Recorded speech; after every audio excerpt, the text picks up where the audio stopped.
당대표 조국입니다. 어제 경기 화성의 리튬 배터리 화재 현장을 찾았습니다. 끔찍한 광경이었습니다. 다시 희생자분들의 명복을 빌며 유가족들께 위로를 보냅니다. 한국에는 산업안전기본법과 중대재해처벌법이 있습니다. 그중 산업안전기본법은 위험의 외주화를 막아보자는 것입니다. 일명 김용균법입니다. 위험한 작업에는 도급을 금지하고 도급인에게 산업재해 예방조치 의무를 확대토록 했습니다. 안전조치를 위반하는 사업주의 처벌을 강화토록 했습니다. 중대재해처벌법은 인명피해를 발생하게 한 사업주, 경영 책임자, 공무원 및 법인 처벌 등을 규정한 법률입니다. 김용균법은 저로서는 개인적 소회가 있는 법입니다. 2018년 12월 당시 자유한국당 등은 김용균법 통과를 고리로 청와대 민정수석이었던 저의 국회 출석을 요구했습니다. 저는 대통령의 지시에 따라 국회에 출석했고 김용균법은 국회 본회의를 통과했습니다. 두 법의 취지는 모두 사람 목숨을 귀하게 여기고 지키라는 것입니다. 하도급 직원도 똑같이 안전해야 한다. 노동자가 다치거나 숨지면 사장이 책임져라 라는 것입니다. 그런데 윤석열 정부가 어떻게 했는지 기억나십니까? 올 1월 50인 미만에는 중대재해처벌법을 2년 유예하도록 법을 고쳐달라고 국회에 요구했습니다. 앞서 윤 대통령은 2022년 6월 22일 원전산업 간담회에서는 지금 원전업계는 전시다. 전시에는 안전을 중시하는 관료적 사고를 버려야 한다라고 말했습니다. 안전보다 돈을 우선시하는 물신주의 발언입니다. 이게 이 정부가 사람을 대하는 태도입니다. 혹시라도 기업에 어려움이 갈까봐 사람이 숨져도 처벌하지 말아야 한다는 것입니까?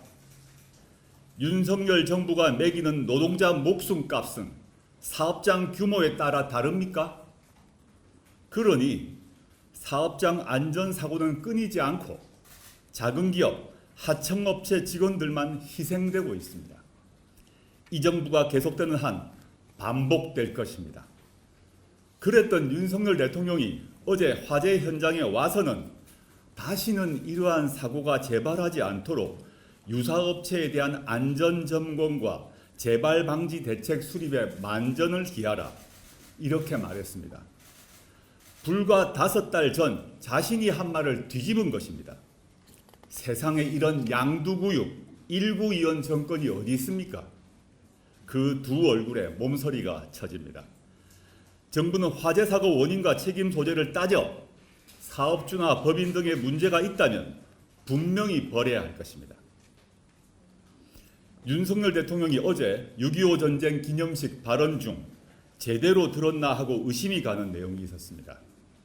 주민들의 참혹한 삶을 외면하고 동포 인권을 잔인하게 탄압하며 정권의 안위에만 골몰하고 있다. 이렇게 북한을 비판했습니다.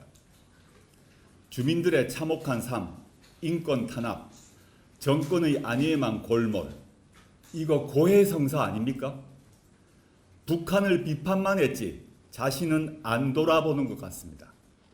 북한 정권 비판으로 자신의 무능과 실정을 감추려는 수법은 이제 먹히지 않습니다. 그런 와중에 윤석열 대통령이 민생 토론회를 재개했습니다. 총선 선거운동 기간에 전국을 돌며 무려 1,000조가 넘는 예산이 드는 공약을 남발했습니다. 예산을 어떻게 확보하겠다는 말도 안 합니다. 지금도 마찬가지입니다. 그러니 약속이 지켜질지 아무도 모릅니다. 대통령 자신도 어떻게 지킬지 모를 것입니다. 역대 최고 빚쟁이 정권이 됐으니 예산 보따리는 함부로 풀지 못할 것 아닙니까? 민생 토론회를 수차례 하고도 민생이 이 모양인데 이번에는 무슨 목적으로 토론회를 하는지 궁금합니다.